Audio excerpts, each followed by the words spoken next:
Recently, a miniature painter whose work I admire, Dana Howell, talked about her biggest learnings of 2020 and her plans for 2021. The first thing she talked about was habits, not goals. Essentially, she's referring to the idea that when we set goals for ourselves, we tend to look for finished products, for perfection, for the shiny and new. Instead, what she does is focus on daily habits, and she does this through something she calls the hobby streak. Hobby streak is an Instagram hashtag, and I don't know if Dana invented it or if she picked it up from somebody else. But basically, you work on your hobby for at least 30 minutes a day, and then show a picture of it in whatever condition it's in. If it's something you've just base coated, you just show the base coat. If you've only worked on the face or the wings or the gun, then you show a picture of that. Hobby streak is about showing things in their unperfected form and being confident in your imperfectness. This is something I've struggled with for a long time. I'm not the best painter. One of the reasons that I work on terrain instead of miniatures is because I can use bigger brushes and splash more paint and not focus so much on the details.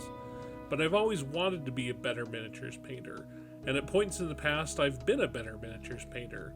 There was even a time when I was a commission painter, a point in my life where I was unemployed and thought I could make a living off painting miniatures for other people. But time has passed and I didn't keep it up, and I've lost some of that skill. So I've started the hobby streak. Now, Dana Howell just hit her hobby streak day 730, the 2-year anniversary of hobbying every day. I just hit hobby streak day 14, the 2-week anniversary. And I've already noticed a change in my abilities. For starters, I'm making good habits. I wake up every morning at 5 a.m. and start painting, and I usually work for 3 hours till 8 a.m. when I begin my job. 2 weeks at 3 hours a day, and that's 42 hours of practice time already. And that's not even including nights and weekends when I often do hobby stuff as well. And posting to Instagram has been a big deal for my confidence too, because I've never liked posting pictures on Instagram. I don't like people seeing my miniatures up close because they'll notice all the flaws and imperfections. All that worry is silly, of course, because I'm not trying to impress anyone. You, dear YouTube watcher, are really my only audience.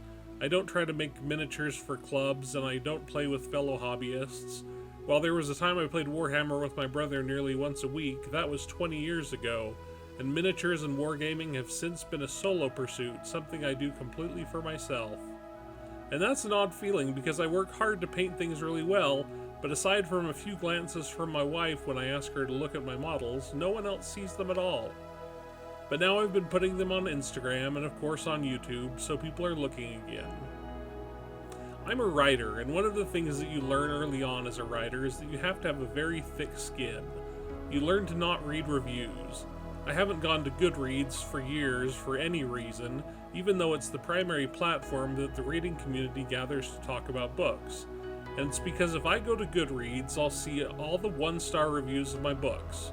It doesn't matter how many 5-star reviews you have, a single 1-star review can derail you entirely. And really, you can't escape it. For some reason, some people will tag authors on Twitter with links to their 1-star reviews. People will email you and tell you the things they hated about your books. You're supposed to develop a thick skin. Well, the problem is that I don't have a thick skin. I never have. Sometimes reviews hurt, and even though I've written 15 novels, and even though I'm a New York Times bestseller, and even though I've won dozens of awards, a single harsh review can completely knock the wind out of me. That's kind of the way it is with feedback, though. We remember the bad and forget the good. 100 good reviews equate to a single bad one, and I think that applies to anything you do in life, whether it's writing books or painting miniatures or making YouTube videos or cooking a meal or doing a homework assignment. Criticism stings. The writer Elbert Hubbard wrote, "To avoid criticism, say nothing, do nothing, be nothing." That's the thing. The only way we can avoid criticism is to do nothing, say nothing, and be nothing.